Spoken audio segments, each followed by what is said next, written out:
क्या कभी ऐसा लगा है कि बढ़िया पिज्जा बनाने के लिए एक फैंसी किचन और कोई महंगा सा ओवन होना ही चाहिए? तो आज हम इसी सोच को, इसी मिथ को तोड़ने वाले हैं। और वो भी पता है कहाँ? जंगल के बीचों बीच। चलिए देखते हैं ये कमाल का जंगल पिज्जा हैक आखिर काम कैसे करता है। हाँ, ये सवाल तो बहुत लोगों के मन में आता होगा, है ना? खासकर तब जब रेस्टोरेंट जैसा एकदम परफेक्ट पिज्जा घर पे बनाने की सोचते हैं। इतना सारा ताम-झाम, इतनी तैयारी, पर क्या ये वाकई इतना मुश्किल काम है या ये बस एक मिथ है जिसे हम आज तोड़ने वाले हैं? अक्सर होता क्या है ना कि लोगों को लगता है पिज्जा बनाना कोई रॉकेट साइंस है कि भाई इसके लिए खास बर्तन चाहिए, एकदम सही टेम्परेचर चाहिए और घंटों की मेहनत लगेगी। और बस यही सोच हमें घर पे ट्राई करने से रोक देती है। पर सच में ऐसा है क्या? तो इस मिथ को टेस्ट करने के लिए इस चुनौती को एक बिल्कुल ही अलग लेवल पर लेकर चलते हैं।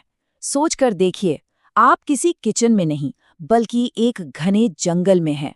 कोई अवन नहीं है, कोई गैस स्टोव नहीं। क्या ऐसी जगह पर एक क्रिस्पी चीज़ी पिज़्ज़ा बनाना मुमकिन हो सकता है?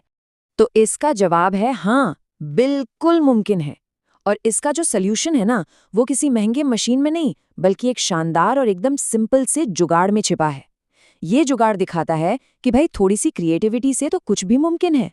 यकीन करना शायद थोड़ा मुश्किल हो, लेकिन इस पूरे कमाल के पीछे बस एक ही चीज़ है, एक साधारण सा पैन। जी हाँ, वही पैन जो हम सबके किचन में होता है। ये इस बात का सबूत है कि सही टेक्निक के आगे महंगे महंगे उपकरण भी कुछ नहीं है। तो ये है वो जादुई फॉर्मूला। एक पैन, उसके ऊपर रखने के लिए एक मेटल की प्लेट या कह लीजिए थाली, और कुछ दहकते हुए कोयले। बस इन तीनों को मिलाकर एक ऐसा देसी ओवन तैयार हो जाता है जो किसी महंगे ओवन से कम काम नहीं करता। तो जुगाड़ तो हमारा तैयार है। अब देखते हैं कि इसकी रेसिपी क्या है। और आप देखेंगे कि ये उतनी ही आसान है जितना कि हमारा ये जंगल ओवन। चलिए, इसे कुछ आसान से स्टेप्स में समझते हैं। सबसे पहले आता है पिज़्ज़ा का बेस, यानी उसका डो। और इसके लिए किसी फैंसी स्टोर जाने की ज़रूरत नहीं है। बस 3 बेसिक चीज़ें चाहिए: मैदा, थोड़ी सी चीनी और इंस्टेंट यीस्ट। बस इतना ही। पूरी की पूरी प्रोसेस इन 4 सिंपल स्टेप्स में हो जाती है। सबसे पहले डो गूंथकर उसे फूलने के लिए साइड में रख दें। दूसरा, कोयलों को अच्छे से दहकाकर गर्मी का सोर्स रेडी करें। तीसरा, हमारे पैन और थाली वाले जुगाड़ से ओवन को सेट कर लें। और बस आखिर में पिज़्ज़ा को इस देसी ओवन में बेक होने के लिए रख दें। अच्छा, अब ये जुगाड़ काम कैसे करता है? इसका सीक्रेट है गर्मी का सही डिस्ट्रीब्यूशन। पैन को नीचे से आग मिलती है जिससे बेस पकता है। फिर दहकते कोयलों से भरी थाली को पैन के ऊपर ढक्कन की तरह रख दिया जाता है। इससे ऊपर से गर्मी मिलती है जो टॉपिंग्स और चीज़ को एकदम परफेक्ट पकाती है। मतलब नीचे से और ऊपर से दोनों तरफ से मिलती है बराबर की गर्मी, बिल्कुल एक प्रोफेशनल अवन की तरह। और अब सबसे हैरान कर देने वाली बात, इस देसी जंगल ओवन में पिज़्ज़ा को पकने में कितना टाइम लगता होगा? आधा घंटा? 1 घंटा? नहीं, सिर्फ 10 से 15 मिनट। इससे पता चलता है कि ये तकनीक कितनी एफिशिएंट है। वाकई कमाल है।